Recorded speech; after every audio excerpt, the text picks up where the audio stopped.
Good afternoon. Thank you to everybody for coming and joining us this afternoon. I have copies of something. First, let me go over our lunch specials. You can buy our 2017 working calendar for only $15. We also have quilt raffle tickets. They're $2 each or 5 for $3.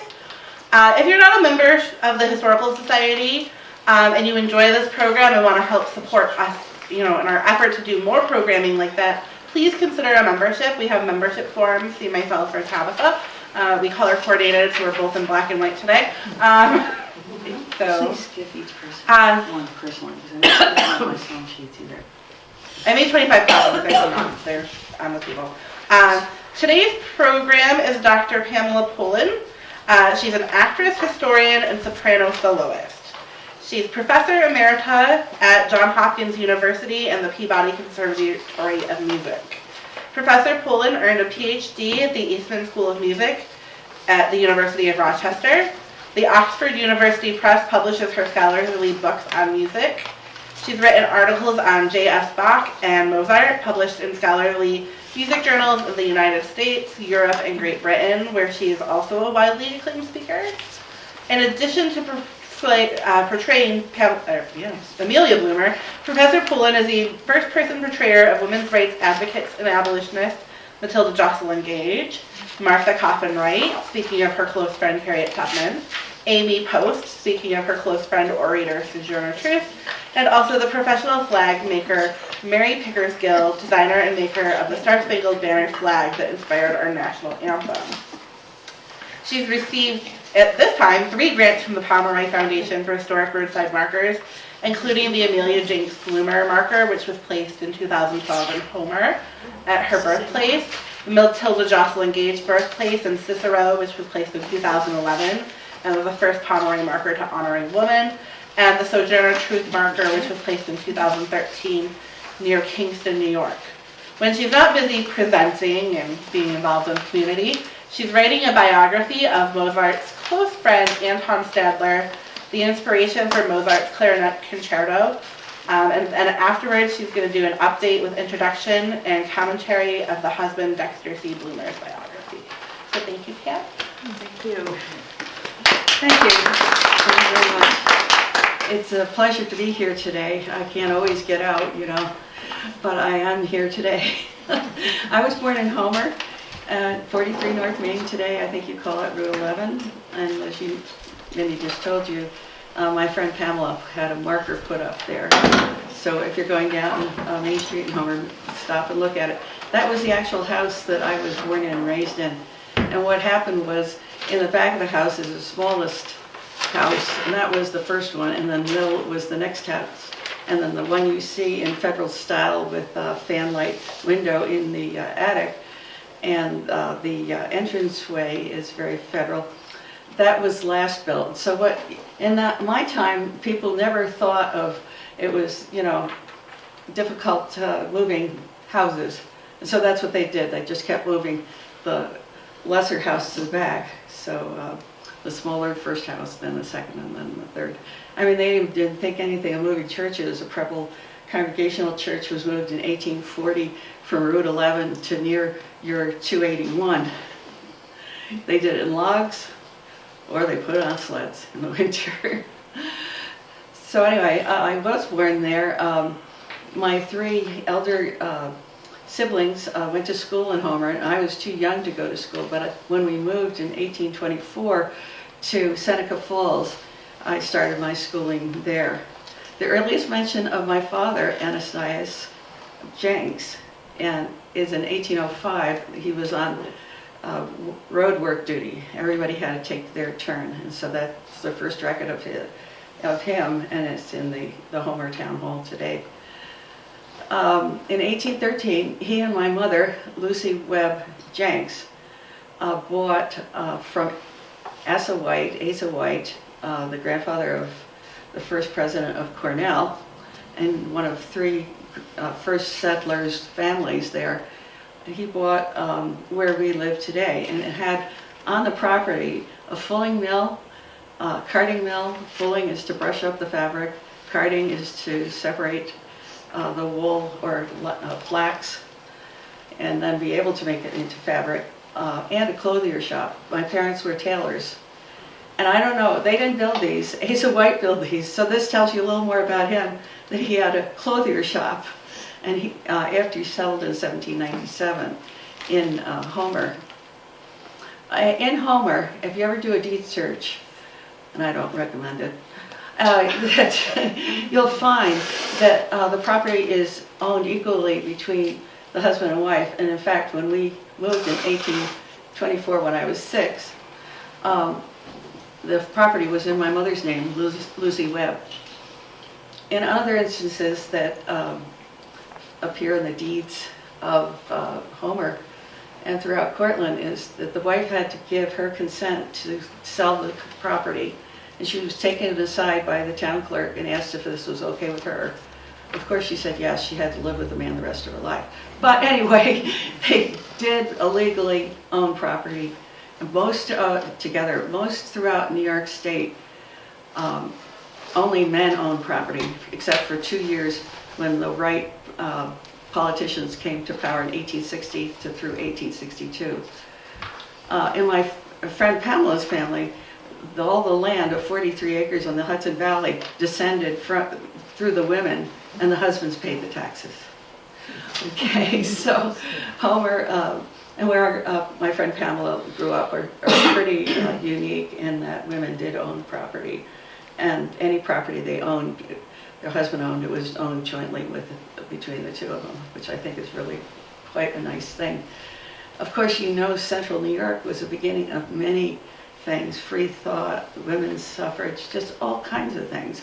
And this was preceded by camp town meetings, where Methodist ministers would ride horseback from town to town. A tent would be put up, and new ideas about religion were told at these meetings. And that led to other free thought kind of ideals in the central New York area. In fact, Susan B. Anthony spoke in Homer.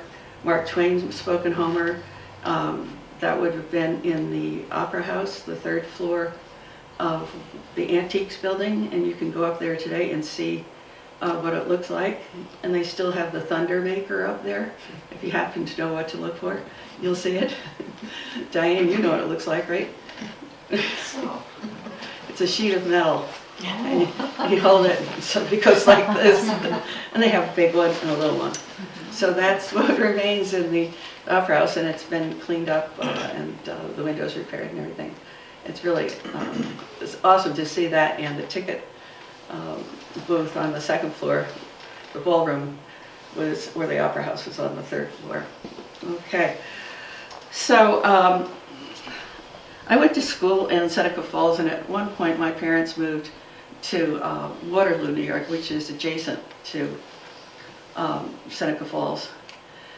And my parents have a gravestone in Waterloo, and it indicates that he was a Mason also, because you have the upside down V's and the right side up V, upside down V on his tombstone. I was educated in Seneca Falls and Waterloo, and I became a school teacher in Clyde, New York. You've probably passed that on the road you call the Thruway on the way to Buffalo. And then for 2 years I was a governess teacher for the Chamberlain family. And guess what my future husband's middle name was? Chamberlain. Yeah, so my friend Pamela has traced that family back to near Aurora, New York, where Emily Howland, a suffragist, lived. And there's still a Chamberlain's living there. Closer to home, we've been visited, your society has been visited by descendants of the Jenks family, and Jenksville is near Newark Valley today, and many of their homes are still standing there. We built good homes. But anyway, we sold our home to John Keep, who became the president of the trustees of Oberlin College, which you know is one of the first colleges, as was Cornell, that accepted women and men as students. And of course, his grandfather was Asa White, John Dickinson White, was the grandson. And he met Cornell as they were both senators, state senators for New York. Okay. Moving up in time, I married Dexter Chamberlain Bloomer in 1840, and we spent our honeymoon at his co-owner of the Seneca Courier's house. It was okay. It was okay. But anyway, he was a Quaker, and there was a big Quaker entourage, which they call meeting. It was a great Quaker meeting, not just a meeting house, they call it a meeting, in Waterloo. And so he believes, as all Quakers did, in the equality of men and women. They did not listen to St. Paul, who said, let your women keep silent in church, even during joys and concerns. And so he thought of me as his equal, and I thought of him that way too. And my parents brought me up to think that women were the equals of men. My mother actually thought we were better, but anyway. So I was well educated, and I met my husband at my place of employment as governess, and things led to us deciding we wanted to get married. As many Quakers, our first Quakers were abolitionists, and also many of them believed in temperance, which actually you would think is maybe you can drink a little wine or something, but the way it was used in the 19th century is that you didn't drink at all. And of course, if you did drink, then you would be setting a bad example for others, so you just didn't drink. Susan B. Anthony was a Quaker. And many of the leading abolitionists at the time were Quaker women and men for that reason. You could speak out in church. If you've ever been to a Quaker meeting service, it's the Spirit moves you. Someone might get up and read a Bible passage. Someone might get up and say something that they're moved to say. So I, through my husband, was not afraid of public speaking. At that time, women weren't allowed to engage in public speaking.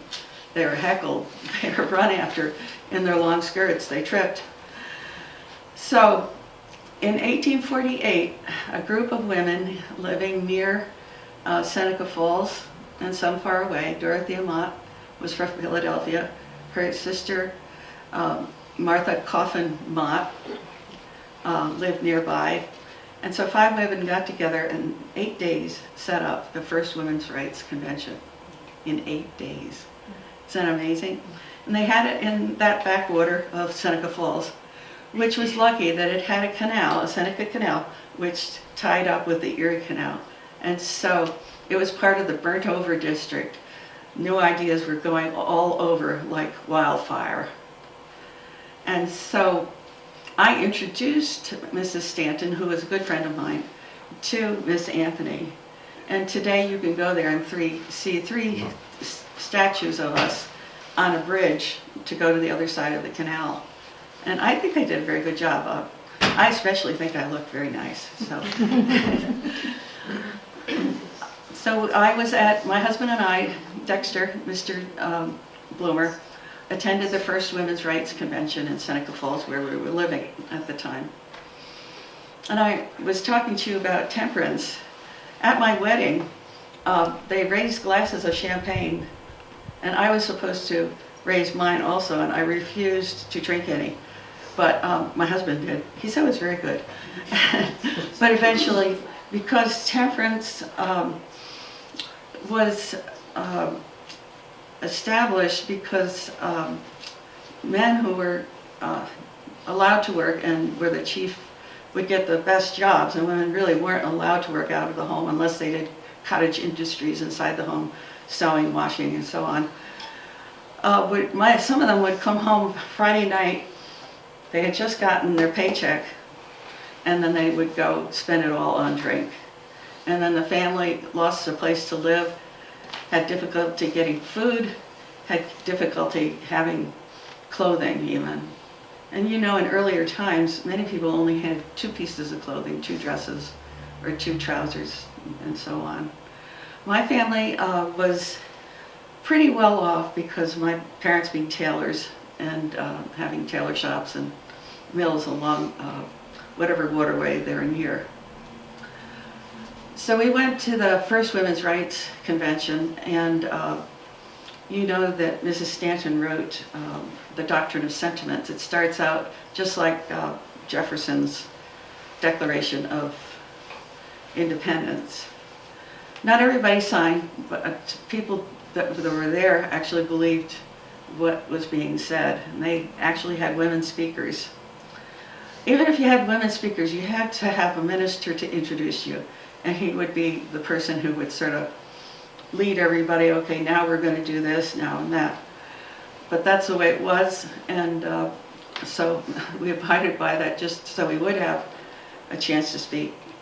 My friend Pamela has spoken at the National Park Service Women's Rights Center as my colleague Matilda Jocelyn Gage in the original Wesleyan Chapel. It's been rehabilitated. If you've been there before, you just saw parts of the walls. Now it actually is a full chapel with real church benches, and that's where we held our meetings, the 2-day meeting. A few years later, in the 1850s, my husband and I moved to Mount Vernon, Ohio. At this time, Homer was considered the West. My parents came from Rhode Island, and so they moved west to Homer. And a lot of people from New England moved here, and you notice that this charming hamlet looks just like a New England town because of it. So we moved west to Mount Vernon, Ohio, which is a little further than people moved at the time after coming to Homer. Then the West was considered Batavia. So I ran 4.5 months after the National Women's Rights Convention. I started a newspaper, and it was called The Lily. And it started out with a couple of my friends as a temperance newspaper, and we published it twice a month. And it was published eventually all over the United States, and it had a subscription high of 6,000 people. So we started that, and then the other ladies sort of weren't interested in it anymore, and I took over after a few months and made it into a newspaper for women on women's subjects. And before that, I had been a reporter for my husband on the Seneca Courier. And he knew I could write well because of my love letters to him. And he became the postmaster, and I became the assistant postmaster, one of the first federal employees in the United States. And I established a room in that building where women could come and chat, take tea, get their mail, talk over things, because at the time, you really didn't have any place to go. You couldn't go to taverns, and who'd want to? I mean, the smell of beer, ugh. But you just didn't have any place to go unless you went to a friend's house.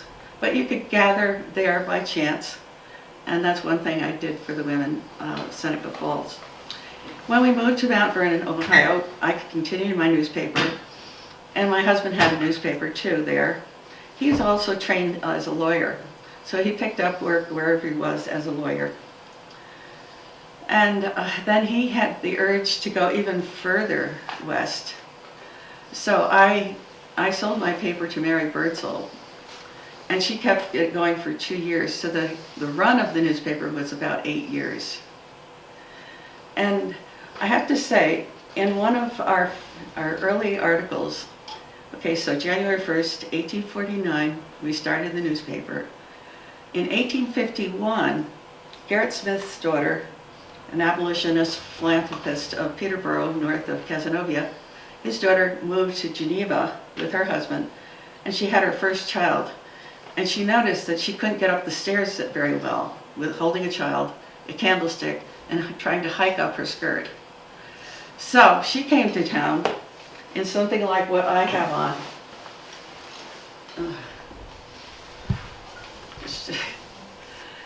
what she did was she took a regular dress and she shortened it just below the knee, about 4 inches. And the extra material that she cut off, she made into the bottom of trousers. So people called this outfit bloomers because reporter Elizabeth Cady Stanton wrote an article about what her cousin was wearing. She was first cousin with Garrett Smith. She came from Johnstown herself, near Peterborough. And so we made the lower part of the trousers that would be seen. And since we needed more material for, I won't mention where, the upper part, we used muslin. And what we did was we didn't sew it onto here, we basted it. So when we could wash the upper part as needed. And you are so fortunate to have today one of those bloomer outfits, only called bloomers because my last name was Bloomer. It appeared in the article with pictures of Elizabeth Cady Stanton in a bloomer. She and Susan Anthony wore bloomers, and her cousin Elizabeth Smith Miller in bloomers. So we were wearing them, and we found them much easier to run, to work, to do all kinds of things. And also, they didn't show any part of our body. The trousers went down. But this is the first time men saw women in trousers. So it's not the dress that's significant. It's the trouser part of the dress that's significant. And that changed their image of women forever. Women wearing trousered dresses. And this began dress reform, of which I was a vice president.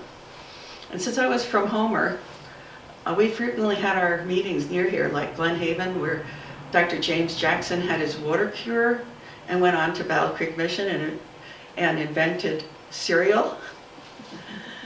And other places near Cortland and Homer, as well as throughout the United States. So I was a vice president and very eager to talk about women's rights.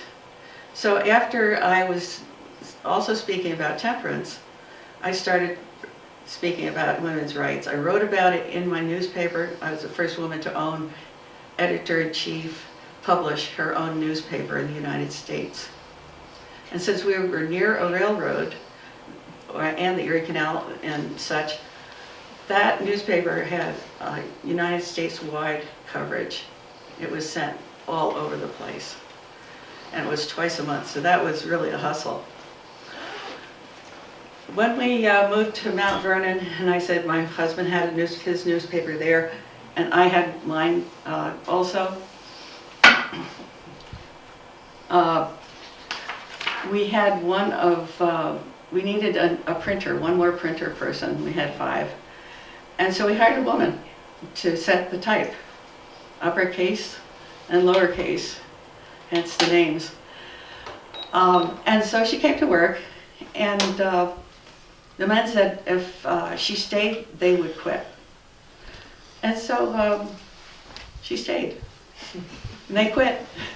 And we found other women who could do the same work that they were doing. It's not rocket science, no. But, and maybe they did it better, getting those little pieces of letters better situated on the page, I don't know. But we were happy to have them. So we were in Mount Vernon for 2 years, and then we went to Cedar Rapids in Iowa. My husband really had wanderlust. He really was one of these kind of pioneers that really wanted to go out west for new adventure. However, there was no railroad near there. So neither of us could have a newspaper. So I sold it to Mary Bertzel, and she continued it for 2 more years in Ohio.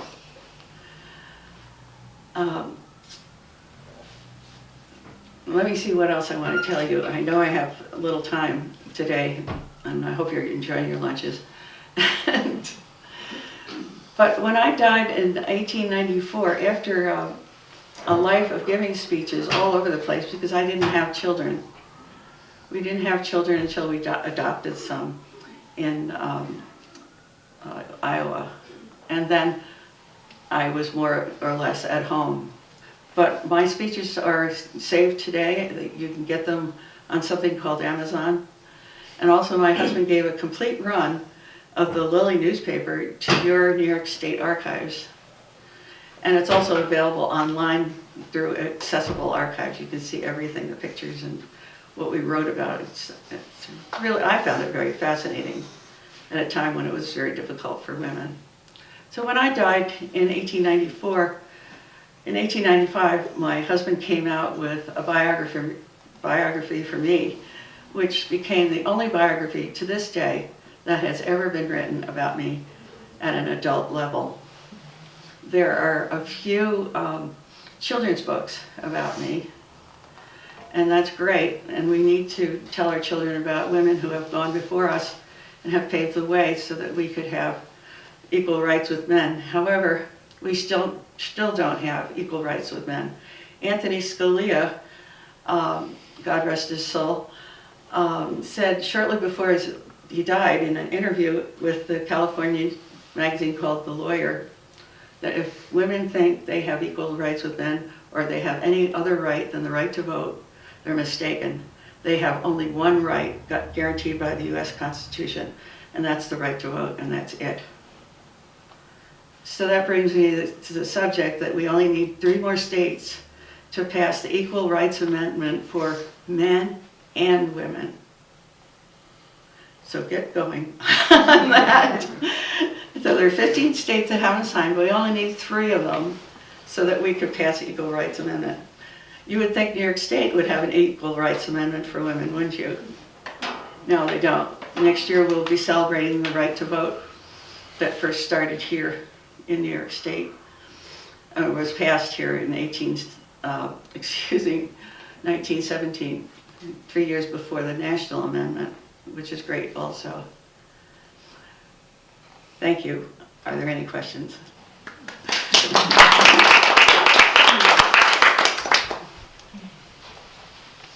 You used your name Bloomer, even though you were married? I am Mrs. Bloomer, yes. I'm not Miss Jenks. Your husband's Name is Bloomer. okay. Oh, what is it that you meant? I'm sorry. Your husband's name started with a C? His middle name was Chamberlain. It's probably Okay, his middle mother's name. Okay. A lot of times people took their mother's name as a middle name and sometimes as a first name, like Johns Hopkins. Johns was the maiden name of the wife and Hopkins was the last name of the husband. So that, you don't see that too often, but a lot of times, and it helps genealogists, let me tell you, that to trace ancestry because the woman's name appears as a middle name in their children and grandchildren. Yeah. In your research, have you found any evidence that she ever visited New York Central College in McGraw, which also admitted blacks, white, and women, and taught the same curriculum to all of them together? My experience? Yeah, there's one, you know it as Homer Academy. It was first called Cortland Academy because Cortland was considered the big city, or it was the county.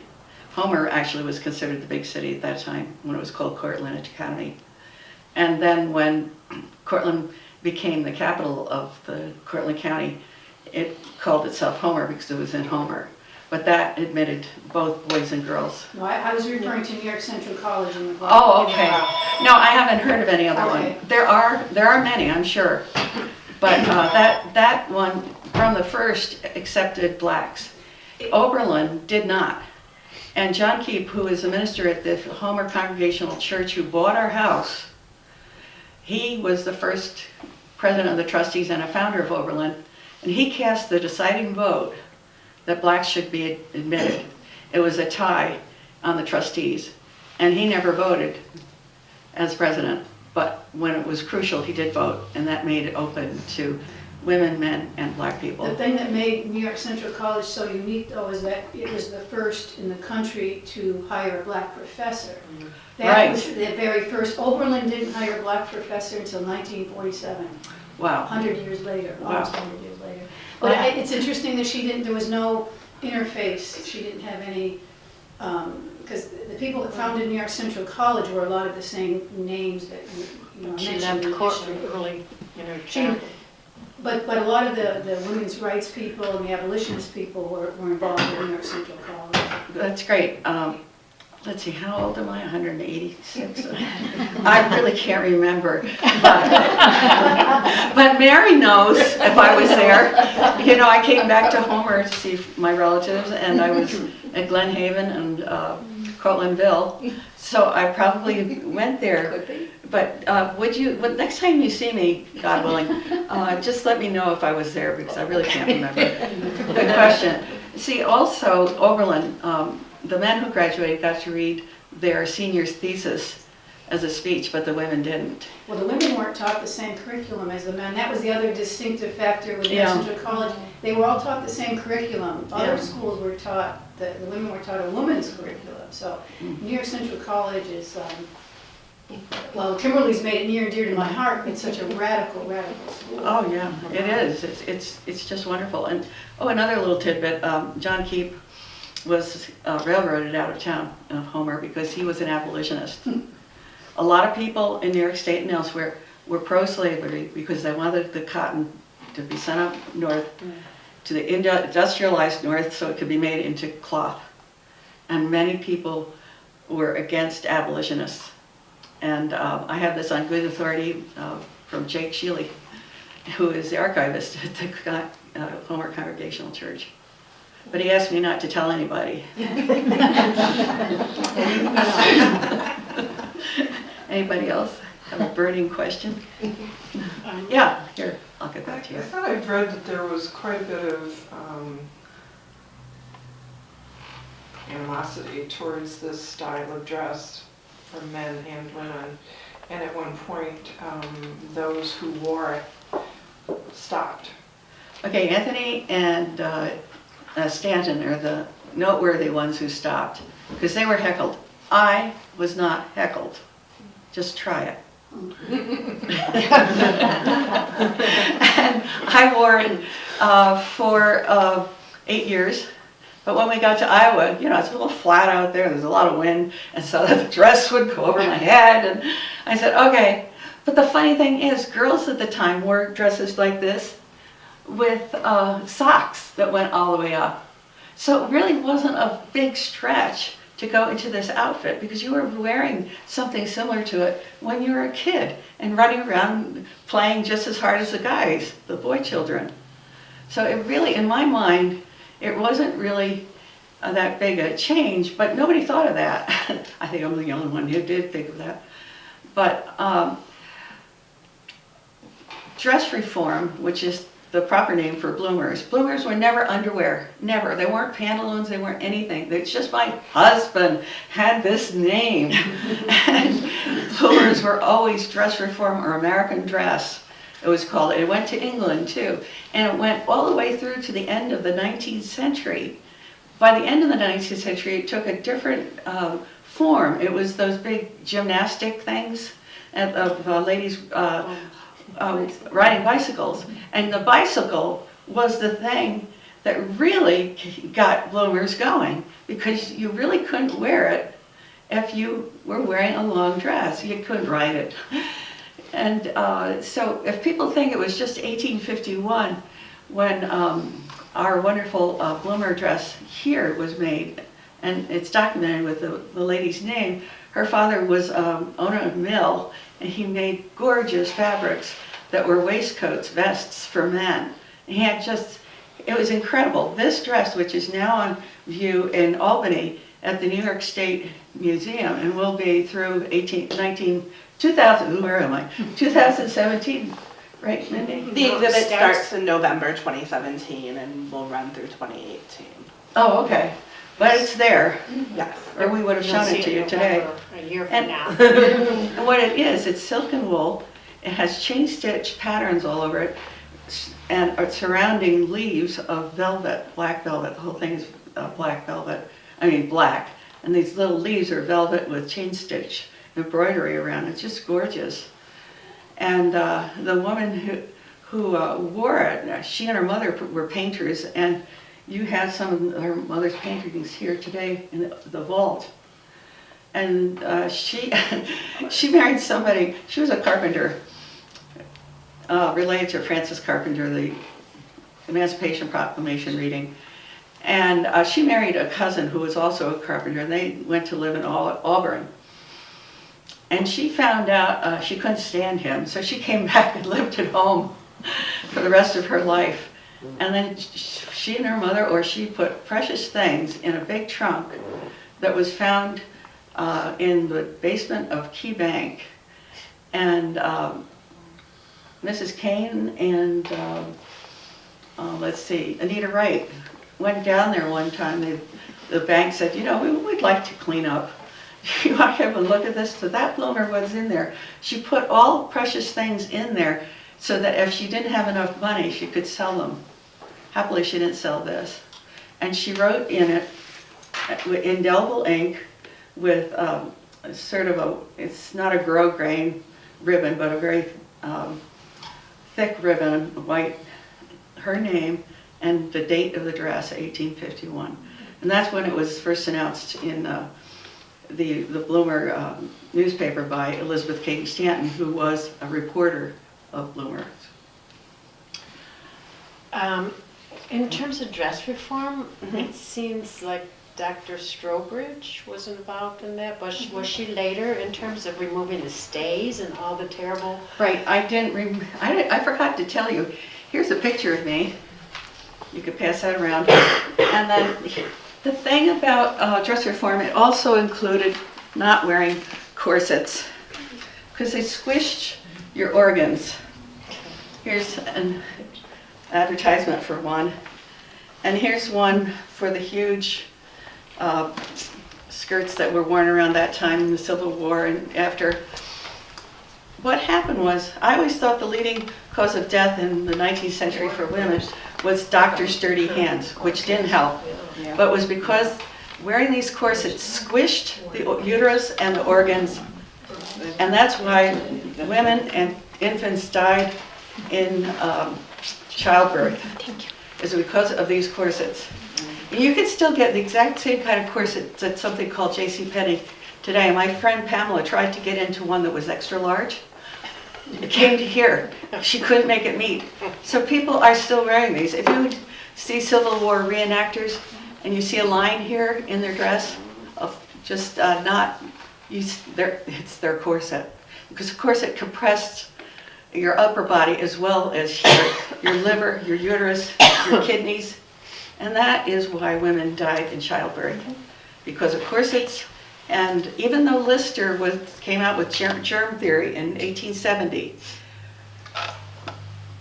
doctors and others still did not wash their hands and did not recognize germs, although the Shakers knew right from the beginning. They came here in 1784 to the Albany airport. The first Shaker colony is right on Shaker Old Airport Road on the left, so you got time, you're flying somewhere, go there and just drive around and see the buildings. It's open all the time. So there's a little irony that we have corset companies flourishing in Cortland McGraw. Well, the Warner Brothers developed what they said was a healthy type of corset. If women needed to have the hourglass figure, then they were going to develop something. And Warner Brothers went to Connecticut, and I think they're still manufacturing garments, bras, and I don't know. I think so. Well, there are a lot of advertisements in newspapers. You'll see they started girls at 9 years old in corsets. And the big word that they use for corset advertisements, can you guess it? Healthful. Better posture. Better for your back, which it wasn't. I've got a nice selection of corsets in our history room. Why did you bring them? I didn't know you were going to want them today. Oh, that's right, I'm clairvoyant. But you among the earthlings are not. That's why they had fading couches too. Oh, that's right. Well, thank you very much for coming today. It was a pleasure to meet you all and speak to you. Thank you. Thank you.